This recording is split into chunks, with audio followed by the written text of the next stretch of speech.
Bonjour et bienvenue dans l'art de briller. Je suis Lucie Lortola, coach pour entrepreneurs spécialisée dans la santé mentale.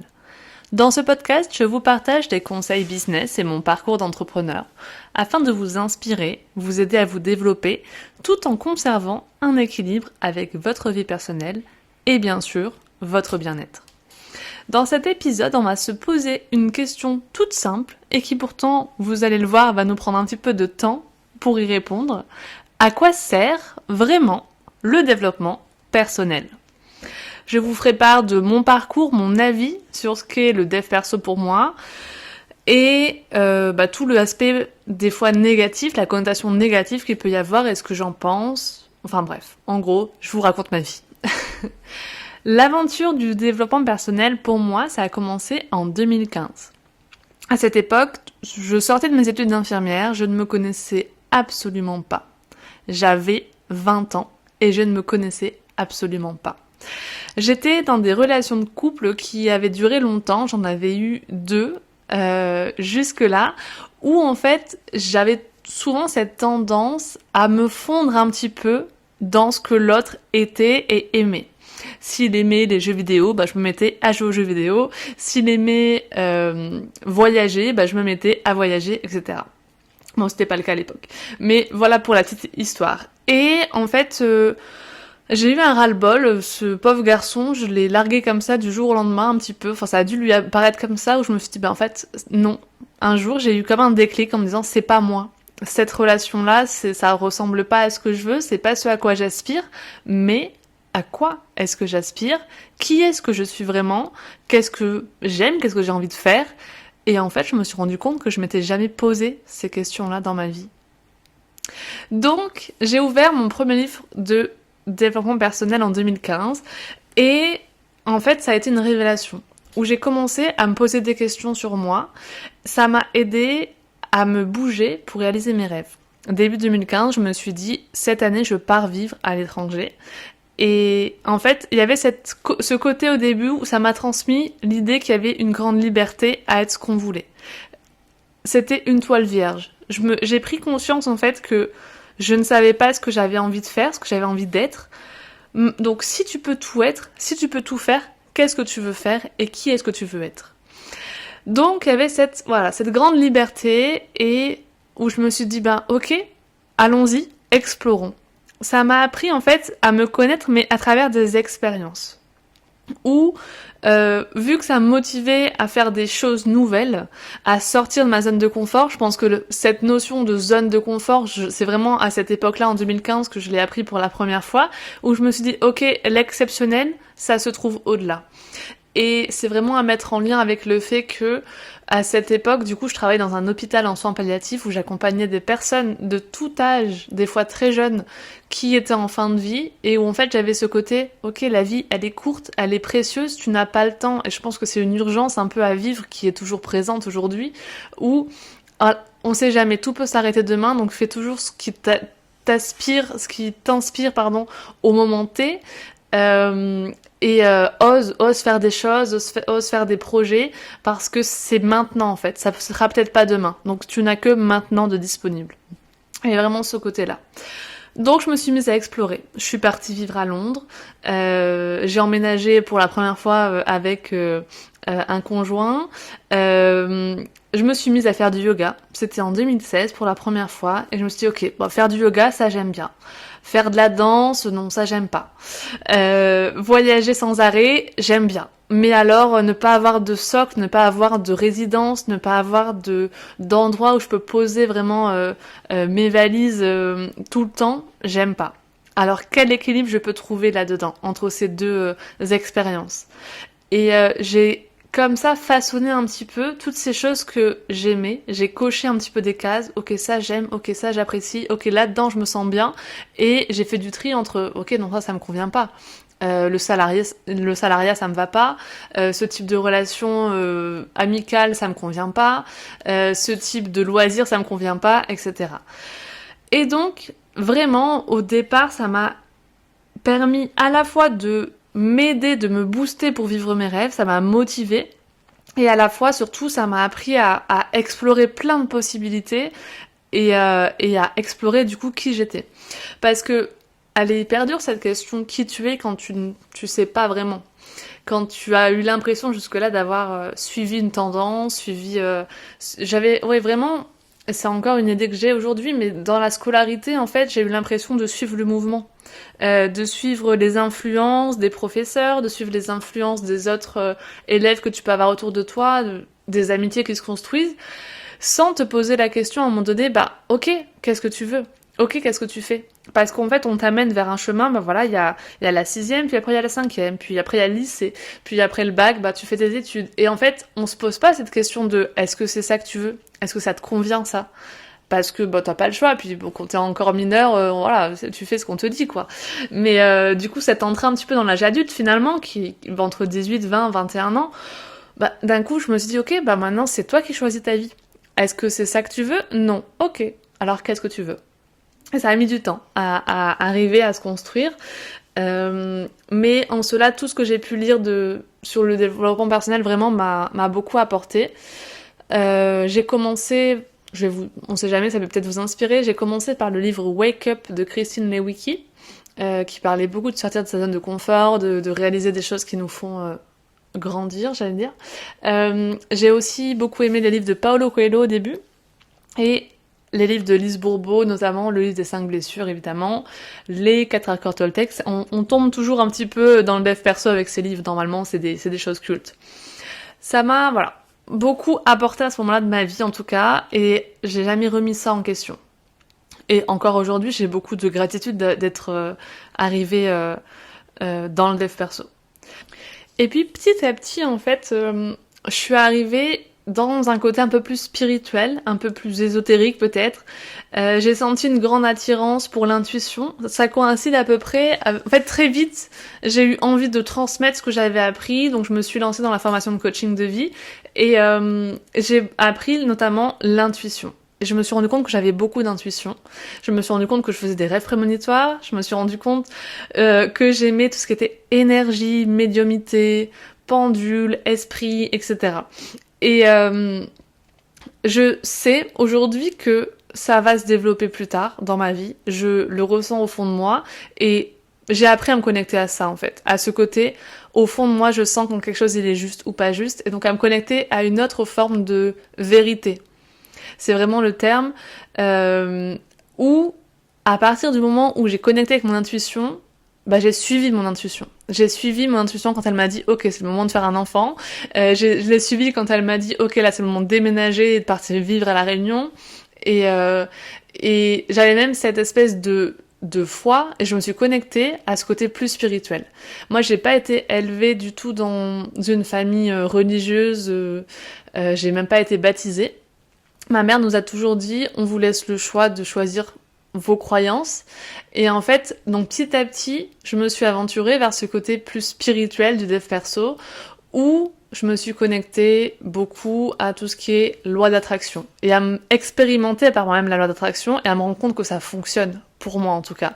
Voilà, par exemple, j'ai eu plein d'expériences, tout à coup je me suis rendu compte que j'avais beaucoup d'argent sur un compte quand je commençais à me poser des questions sur ok là je voyage, ok là je me lance dans l'entrepreneuriat, est-ce que ça va marcher? Ma mère quelques jours ou mois plus tard, elle m'a dit écoute, on vous l'a jamais dit, mais depuis votre naissance vous avez un livret bien fourni qui a été mis de côté et tout ça, donc enfin des choses comme ça qui sont arrivées où je dis ah ouais quand même c'est assez magique la vie quoi.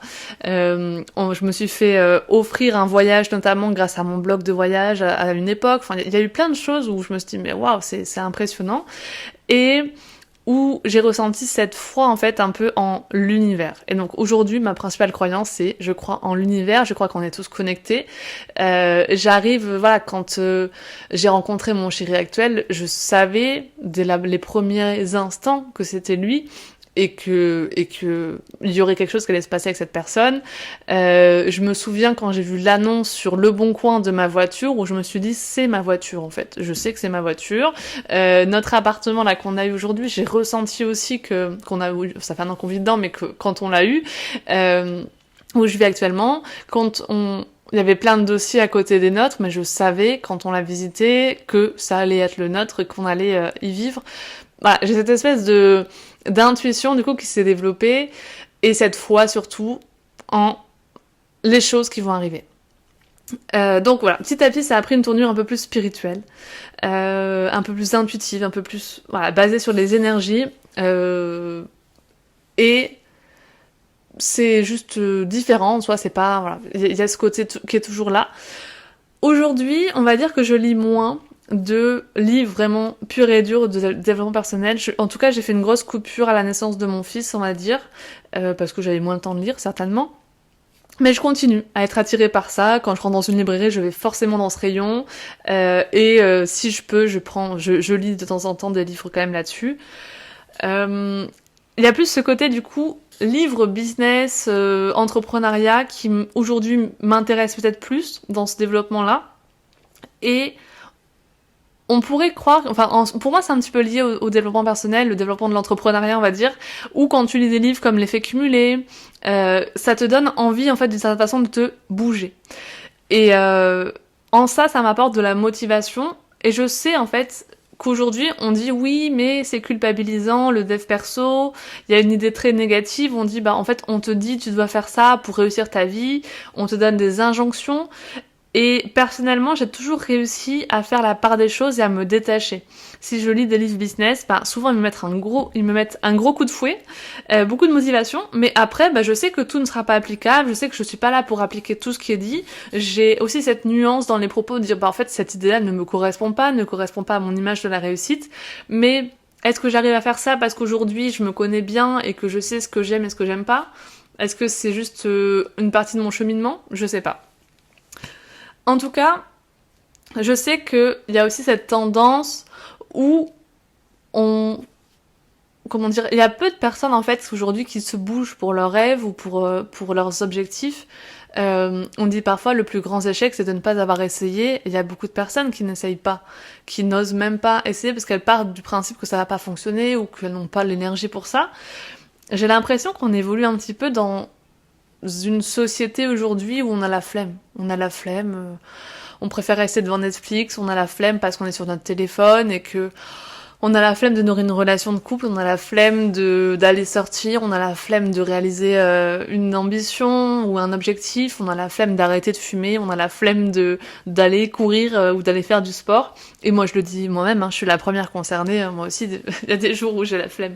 Mais du coup, cette tendance-là, c'est normal aussi que des fois on tombe sur des livres qui ont cette tendance et ce besoin de nous botter les fesses très fort d'un coup, où tu dis waouh c'est un peu trop, là ça m'atteint un petit peu, ça me blesse, parce que sinon on aurait tendance à se laisser couler aussi avec cette flemme là, avec cette ok je lis mais ça m'atteint pas trop, finalement je ne passe pas à l'action parce que flemme quoi.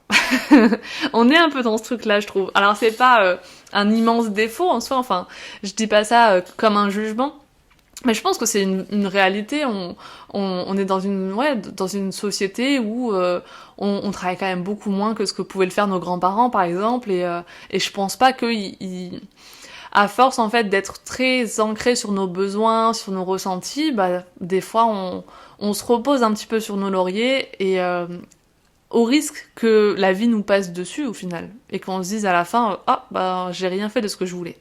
Donc moi c'est contre ça que je lutte aujourd'hui, toute seule, dans mon coin. Je cherche pas à ce que les gens fassent la même chose que moi, mais en tout cas, je ne veux pas avoir cette impression à la fin de ma vie de mince, j'ai eu la flemme de faire des choses qui me plaisaient, qui m'inspiraient. Donc voilà. Donc en cela, c'est pour ça que en ce moment, vu que moi ce que je veux c'est développer plus mon business et tout ça, je lis plus des livres comme ça. Et donc je suis un petit peu attristée par cette idée aujourd'hui où on se dit le développement personnel c'est négatif. Il y a un effet oui c'est culpabilisant, c'est rempli d'injonctions, il faut que tu médites, il faut que tu fasses du yoga, il faut que tu travailles à 5h du matin pour réussir ta vie, on te dit comment réussir ta vie, etc. Je suis pas tout à fait d'accord avec cette idée. Moi c'est vrai que j'étais le vrai cliché au final, J'ai quitté une case de la société pour en arriver sur une autre où j'essayais de manger bio, j'étais végétarienne, je faisais du yoga, de la méditation, etc. Et en fait, pour moi, je me suis vraiment mise dans une autre étiquette, mais à ce moment-là, en fait, juste elle me correspondait à une période de ma vie. Aujourd'hui, je m'en suis détachée. Je fais beaucoup moins de yoga, même si j'adore ça. À une époque, c'était tous les jours. Je suis plus végétarienne, etc. Et j'achète bio quand j'ai les moyens. Mais du coup, oui, au final, des fois, tu t'en vas d'un cliché pour basculer dans un autre. Mais c'est aussi... je pense que le dev perso, c'est censé évoluer avec toi. Et s'il y a un truc qui t'attire pas, ben, il est pas là pour te dire fais absolument ça et c'est comme ça que tu vas réussir. Mais si vous avez cette tendance-là dans les livres que vous lisez à vous dire oui, c'est plein d'injonctions, c'est plein de il faut, tu dois, bah, peut-être que c'est juste une façon pour les gens de vous botter un peu les fesses et d'être sûr qu'ensuite ils vont passer à l'action. Parce que moi, je sais que c'est quelque chose que j'utilise beaucoup en coaching.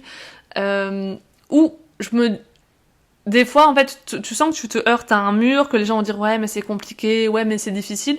Donc, où tu dois un petit peu leur imposer ou être un peu plus directif avec ces personnes-là. Mais c'est pour leur bien au final. Et je pense pas qu'elles le prennent en mode tu me donnes plein d'injonctions, etc. Parce qu'il y a toujours cette nuance à avoir. Donc, je comprends ça, mais vraiment, je pense que le développement personnel n'est pas là pour vous donner des injonctions. Et vous avez le droit de dire bah, la façon dont cette personne elle exprime les choses, ce qu'elle dit ça ne me parle pas. Il y aura toujours quelqu'un qui va peut-être mieux vous parler et en cela vous ferez quand même du dev perso à votre façon. Donc il n'y a pas qu'une seule façon qui peut vous convenir parce qu'on est tous uniques encore une fois et forcément il y a des choses qui vont moins vous parler. Il y a peut-être des périodes de votre vie où vous allez vous en détacher ou ça va moins vous parler aussi. Du coup avec tout ça je voulais vous parler de selon moi, selon ma perspective, selon les quasiment 10 ans d'expérience que je peux avoir dans le dev perso, à quoi ça sert le développement personnel ? La première chose pour moi, c'est vraiment d'explorer qui on est, parce que on se rend compte des fois au bout d'un certain âge qu'on n'a jamais exploré qui on était, et aussi la deuxième chose, c'est d'explorer ce qu'on veut, ce à quoi on aspire. Et donc c'est à la fois explorer qui on est dans des parties de nous qu'on n'avait pas soupçonnées. Moi, j'ai trouvé la foi en la vie grâce à ça. J'ai trouvé que j'étais intuitive particulièrement. J'ai trouvé ce que j'aimais dans des façons de me préserver au quotidien, dans des façons d'être avec les autres aussi. Et explorer ce qu'on veut, encore une fois, c'est pas seulement moi dans ma vie j'aspire à telle vie professionnelle ou à telle relation de couple, mais ça peut se jouer au quotidien. Ce qu'on veut dans nos relations d'amitié, ce qu'on veut dans notre relation avec nos enfants, etc. Donc en cela, voilà, moi ça m'a apporté tout ça et ça continue à m'apporter tout ça, mais aujourd'hui dans des sujets beaucoup plus précis et qui vont encore plus en profondeur dans les choses. En parallèle à ça, donc je vois une psy en ce moment parce que pour moi c'est totalement complémentaire avec le dev perso. La psy, elle m'aide à mieux me comprendre encore plus en profondeur et à explorer en fait, par exemple des schémas dans la vie qu'on attire, à explorer des situations qu'on vit et pour lesquelles on n'arrive pas à mettre les mots dessus. Parce que le dev perso, il a des limites dans le sens où des fois, on est les meilleurs pour se mentir à soi-même. Et du coup, c'est le besoin d'un recul, d'un regard extérieur. On va aller de préférence vers des livres. C'est pas forcément ceux qu'on aura le plus besoin de lire. Ils vont nous apprendre des choses, mais il y aura toujours quelque chose qu'on n'explore pas en nous. Et en cela, la psy, elle est beaucoup plus juste sur nous-mêmes et elle sait nous dire, ok, là par contre, ce truc-là, qu'est-ce que c'est ? Qu'est-ce que ça veut dire selon toi ? Et moi, par exemple, je vais vous donner un truc plus concret. Récemment, ma psy, elle m'a dit, vous avez cette... Enfin, dans votre vie, il y a un truc qui revient beaucoup, c'est la confrontation avec la mort. J'étais infirmière en soins palliatifs, par exemple, j'avais 20 ans. Pourquoi ? Qu'est-ce que ça veut dire sur vous ? La question, elle est restée en suspens. Mais pourtant, c'est hyper intéressant d'explorer aussi ça. Et donc voilà, c'est d'aller encore plus en profondeur dans des choses, dans des schémas, dans des choses qu'on peut répéter dans notre vie. Et en cela, pour moi, c'est totalement complémentaire et ça fait du bien d'une autre façon. Mais en tout cas, je pense qu'on a tous à apprendre à la fois d'une psychothérapie ou à la fois du développement personnel, qu'il faut aller vers les choses qui nous inspirent, que s'il y a des je sais pas, des podcasts que vous écoutez, des vidéos que vous voyez sur YouTube qui ne vous inspirent pas, qui ne vous parlent pas à un moment donné, ben faites abstraction de ça. Ne succombez pas aux injonctions. Ne pensez pas que la vie des gens qui font des devs perso elle est plus intéressante, elle est mieux ou j'en sais rien, que ces gens-là ils valent mieux que vous, c'est pas vrai. Par contre, moi je trouve que d'une façon générale, le développement personnel et la spiritualité en général m'a apporté ce côté où je me rends compte aujourd'hui à quel point la vie elle est magique, je me sens soutenue, je me sens portée dans certaines décisions, dans certains projets et ça m'a donné vraiment, ça a donné beaucoup de sens à ma vie. Au-delà d'apprendre à me connaître, ça m'a donné vraiment voilà du sens et l'impression d'être connectée à quelque chose, aux autres, etc. Donc en cela, ça m'a beaucoup apporté et je continuerai sans arrêt à enquêter sur moi, sur mes réactions, sur mes émotions, parce que c'est un sujet qui me passionne vraiment.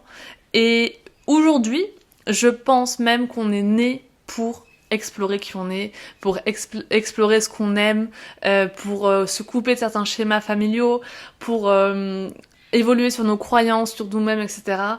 Voilà. En cela, moi, je trouve que ça a donné un but à ma vie, en fait, et au-delà des projets, enfin, en soi, je le dis souvent, on n'est pas né pour gagner de l'argent, mais on est né pour explorer, pour évoluer et en apprendre, du coup, plus sur nous-mêmes un petit peu chaque jour.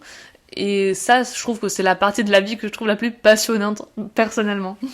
Donc, voilà. À quoi ça sert le dev perso ? Franchement, en vrai, c'est une question très difficile.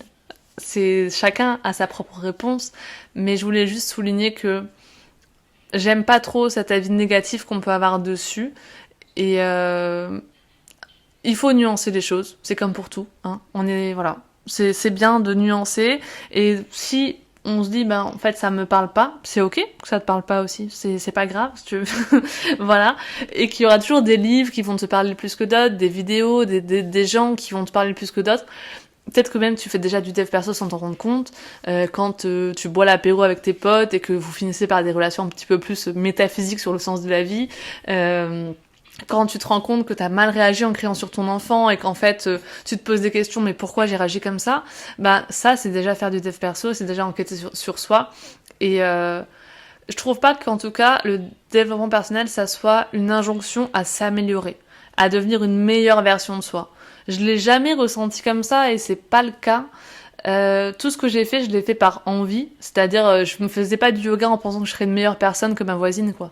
Mais par contre, bah, à un moment donné, ça m'a apporté. Et c'est vraiment ça, en fait, la différence. C'est, j'ai jamais eu l'impression de devoir devenir une meilleure personne. Par contre, cette phrase, voilà, révéler votre potentiel, etc. Oui, parce que ben, je me sentais comme si au fond de moi il y avait plein de choses qui n'avaient pas été explorées et que j'avais besoin un petit peu de les remettre à la surface pour me dire ah oui en fait j'aime ça, ah oui en fait je suis un peu comme ça, ah d'accord alors là je me comprends mieux, et en cela oui il y avait peut-être ce potentiel au fond de moi qui n'avait pas été mis à jour mais vraiment que ça soit pas une injonction à se dire tu dois être mieux, tu dois être différent, je le vois pas du tout comme ça, donc voilà, c'était mon petit avis aujourd'hui sur ce que c'était, mais je pense que ça peut être salvateur, et si vous sentez cette attirance aujourd'hui pour des livres dans ce sens, ben c'est toujours intéressant d'explorer, parce que ça peut amener à prendre conscience, à avoir des déclics, et c'est toujours intéressant.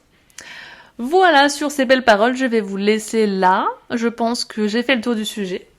En tout cas, n'hésitez pas à me dire ce que ça vous a apporté à vous dans votre vie, le développement personnel, et si ça vous inspire, si ça vous parle, parce que ça ne vous parle pas du tout.